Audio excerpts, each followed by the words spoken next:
असेल तर या योजनेचा विस्तार मी आता जाहीर करतोय।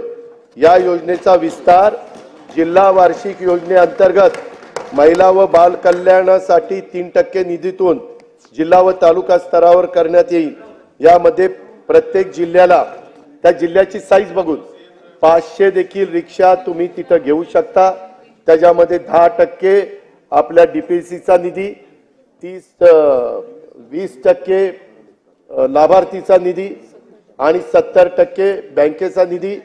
त्याला फ्युएल नाही, ही रिक्षा आहे, ह्याच्यामध्ये डिझेल पेट्रोल काय भरावं लागत नाही, फक्त चार्जिंग करायचं।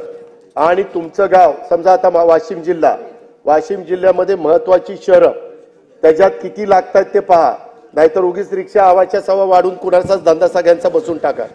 त्याच्यामुळं त्या शहराचा आवाका बघून बाबा किती महिलांना रिक्षा दिल्या तर पहिल्या रिक्षाधारकांना पण त्यांच्या पोटावर पाय पडणार नाही आणि ह्यांचाही व्यवसाय वाढेल। अशा पद्धतीनं त्या प्रत्येक पालकमंत्र्यांना तो अधिकार दिलेला आहे आणि हे 10,000 तर ह्या 17 शहरांना त्या रिक्षा दिल्या जाणार आहेत। ह्याच्यातनं आमची महिला स्वयंपूर्ण होईल।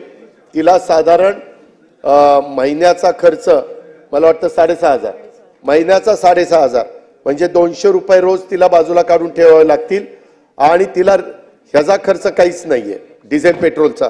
त्याच्यामुळे ही फार चांगली। आणि पिंक रिक्षा म्हटल्यानंतर जर आमच्या मुली महिला रात्री उशिरा बसायचं म्हटलं रिक्षात तर पिंक आहे का, पिंक असल्यावर महिलाच ते चालवणार, महिलांना घेऊन जातील, सुरक्षित जातील, काही डोक्याला ताप नाही। अशा पद्धतीने एक खूप चांगली योजना ही आलेली आहे। दुसरं सन्माननीय पृथ्वीराज बाबांना मला सांगायचं की बाबा तुम्ही काहींनी सांगितलं 1,500 काय देताय, 5,000 द्या। अरे तुम्ही तर दमडा दिला नाही, कुठं 5,000 द्या म्हणता। त्यामध्ये उगीच शेवटी आपला स्वतःच्या खिशामध्ये किती आहे ते बघूनच ओवाळणी टाकावी लागते। का खिसा मोकळा असल्यावर फाटक्या खिशात काय देणार आहे का, दमडी तरी देणार आहे का। आणि त्याच्यामध्ये मला बाबा तुमचं विशेष वाटतंय, तुम्ही सांगितलं, सांगतो ना, तुम्ही सांगितलं की आमचं सरकार केंद्रात आलं असतं तर आम्ही 1,00,000 रुपये देणार होतो। जयंतराव 1,00,000 रुपये म्हणजे वर्षाला 8.5 लाख रुपये, 8,500 रुपये, सॉरी, महिन्याला 8,500 रुपये, वर्षाला 1,00,000 रुपये। आता हे साहेब जरा ऐका, अरे बाबा थांबा ना बाबा। त्याच्यामध्ये आम्ही ज्यावेळेस 1,500 रुपये देतोय वर्षाला, महिन्याला, आणि वर्षाला 15,000, 18,000, 18,000 तुम्ही विचार करा आपल्याला 46,000 कोटी रुपये खर्च येतोय। 2.5 कोटी रुपये, 2.5 कोटी महिला म्हणजे हे जर आता बाबा काय सांगतात, आम्ही आल्यानंतर आम्ही 1,00,000 रुपये देऊ।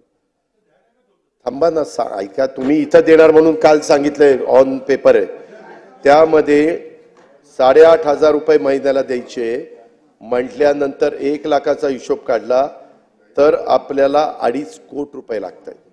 कुठं 2.5 नाही, 2.5 लाख कोटी, 2.5 लाख कोटीच ना, 2.5 लाख कोटी। आपलं बजेट किती, अरे काहीतरी लोकांना पटेल असं सांगा। 2.5 लाख कोटी, 1 मिनिट आता थांबा ना, तुम्ही बोला ना, राईट टू रिप्लाय ना, राईट टू रिप्लाय ना। अध्यक्ष महोदय, मला माझ्या सगळ्या महाराष्ट्रातल्या आया बहिणींना सांगायचंय, मी 10 वेळेला अर्थसंकल्प सादर केला, मी कधी खोटं बोलत नाही, मी शब्दाचा पक्का आहे। अजित पवारचा वादा आहे, असा तसा वादा नाहीये। अध्यक्ष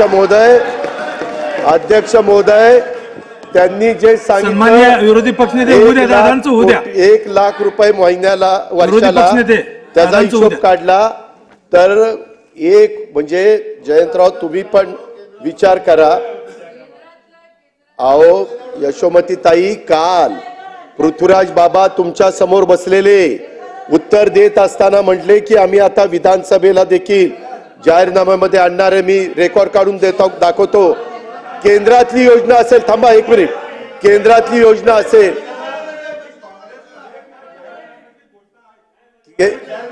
केंद्रातल्या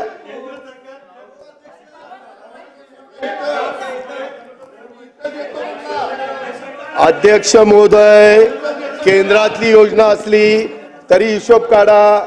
आपले 10% धरले आणि 100% महिला तिकड